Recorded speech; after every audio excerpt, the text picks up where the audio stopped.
अस्सलाम वालेकुम।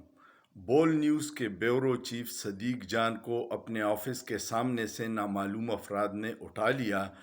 सदीक जान का जुर्म यह है कि हफ्ते के रोज़ इमरान खान पे कातिलाना हमले का मंसूबा बेनकाब किया था, जिसके बाद 2 दिन से मरियम नवाज़ के सोशल मीडिया ने और कुछ लोगों ने उसको तनकीद का निशाना बनाया था।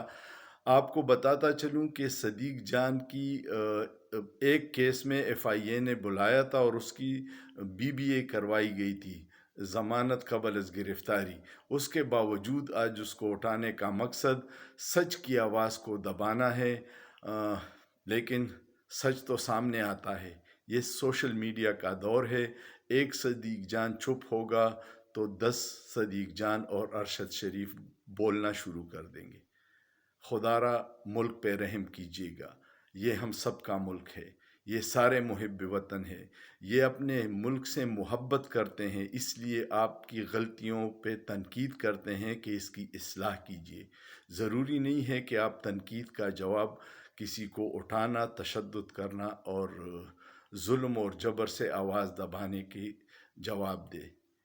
सोचिए, सोचना जुर्म नहीं है।